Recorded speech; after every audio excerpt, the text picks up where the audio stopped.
horrible. It's the Ottawa County, the Allegan County, the Kent County, and like Zeeland, Grand Haven, Holland. Oh, it's horrible. It is horrible. All of Michigan. I mean, you got Wayne County. Wayne County, Detroit is where the 1996 Family First Act started. That was where it was all tested and started. It started in Detroit, yes. That's where it first was laid out, was Detroit, Michigan. Because of all the poverty. They were pulling kids. CPS was pulling kids like crazy. They were getting all kinds of funding. Yeah, if you look back on that and look through all that, it's crazy how it started there. Mhm. They were pulling kids like crazy, and then it spread like wildfire because they were like, oh, all this federal funding. Oh, we can get this. Oh, we can get that. And then the family courts, it rolled. It's like I said before, I pulled out my parents' divorce decree from 1985. 84, 85, 84, 85. And my dad had to pay $10 a week for 2 kids. It had nothing in there about visitation. It just said 50-50. It had nothing in there about all this, like you get books nowadays. A book when you go to court. It was 1 page that literally laid it out. You didn't lose your license back then. You didn't lose your passport. You didn't lose all of these things that you have. You didn't pay your child support. You know, it's crazy. Looking at my divorce decree, looking at my parents.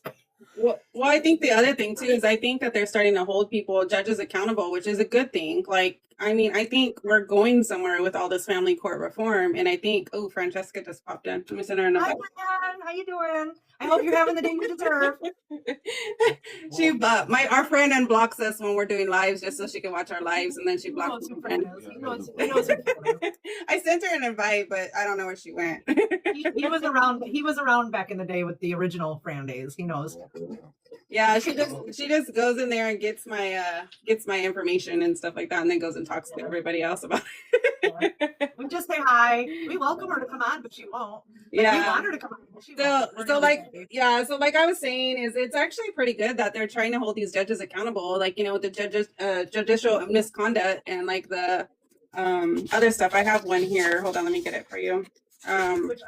Which I wanted to tell you today too. I found the Michigan site, and Chris, you probably already knew this. I probably could have just gone to you and like a dumb didn't.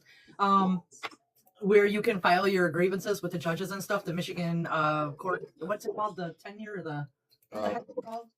Me and my buddy out of Wisconsin looked this up. He's got the same judge we do, and he's the one that kind of walked me through all this stuff.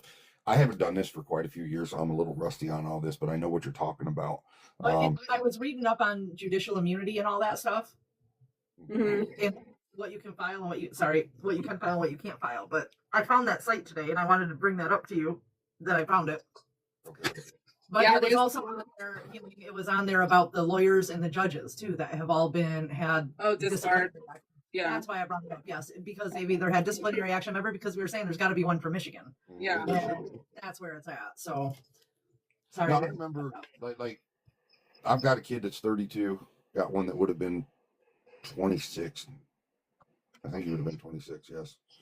But I've lost 2 kids to the family court system, and I'm doing everything I can not to this one. But like back when I had a divorce back in the early 90s, I never even seen the inside of a courtroom. Like, I never understood that. They just came out and said, oh, this is what you get, and that was it. And then she ended up keeping my kid from me. There was nothing I could do, and everybody was telling me, oh, just wait, he'll come back. Right. And then my middle one committed suicide back in 2018. Yeah. And so now I got little man now that I'm fighting for. But like, it used to be you'd walk into court and you walk out and everybody's like, oh, you know what? You just got a bad judge, or Yeah. Well, the same thing with me. Like, when I first started this whole, like, with my first divorce, I had no idea that we could settle out of court. And I keep telling people, like, you can settle out of court if you choose to get along and just settle it. Like, we had a settlement agreement in the beginning of our case, and I thought it would be okay, you know, and nope, it was just flipped on me and screwed over. So did you read this one? It's in San Antonio. Yeah. His name, Judge Rosie Speedling Gonzalez. It might be a Speedy Gonzalez. Yeah. Oh my gosh! I should have sent you this link, Chris. You would have died because you would have Accused been of like, having the attorney handcuffed and kept in the jury box. Can you believe that? So she just got arrested because of this. So she's mad because they made her take down her rainbow flags on the Yeah. courtroom and her rainbow thing. Dude, she was indicted on felony charges and a misdemeanor charge tied to an allegation incident involving a peace officer or judge. I don't know why it says or judge. It's whoever wrote it. She's like 60 years old. I don't know exactly what happened. Like, I watched the videos and I read some stuff. Have you found out exactly why she was arrested? Because I haven't seen like the full detail of why she was arrested. She had an attorney handcuffed during dispute in her courtroom. That's what it was over. Okay, I saw conflicting things. Okay, that's what it Yeah, was. and then supposedly there's a couple of people that have already dealt with this judge, and she's also been pretty bad with all of their cases. And the thing is, I'm hoping that they, they redact. That's what I'm looking for. Sorry, guys, it's been a long day. 200 kids a day sometimes dealing with talking. I hope they. Now I've lost it already. But I hope they pull back all of her cases. Which that would be a good thing if they can. Pull her case. Yeah. But this is the one I was telling you guys about that just they're trying to pass it. Let me see if I can. Interest of the Commonwealth's children and ensure they grow into healthy, law-abiding citizens. Madam Speaker, my passion for this issue is profound. Just 3 weeks ago, I met with advocates from the shared parenting community at the Capitol of Nashville, Tennessee. 2 weeks ago, I did this in Phoenix, Arizona. And 2 days ago, I was in Raleigh, North Carolina, continuing this important dialogue. Why does the shared community parenting matter? The statistics speak for themselves. Without shared parenting, children are twice as likely to abuse drugs or alcohol, twice as likely to drop out of school, 4 times more likely to struggle with emotional or behavioral problems, and 7 times more likely to become teen parents. Madam Speaker, even more alarming, 63%, that's 63% of youth suicides and 71% of school dropouts involve children who lack access to both parents. Madam Speaker, we can seek guidance from lawyers, from judges, and so-called experts, but perhaps the most valuable voices belong to the adult children of divorced parents. A striking 93% of them who have equal shared parents to prioritize the best interest of the Commonwealth's children. What I was saying is and it's crazy because in this video somebody came back and said it was like the teacher's fault, and I'm like, yeah, it's not the teacher's fault.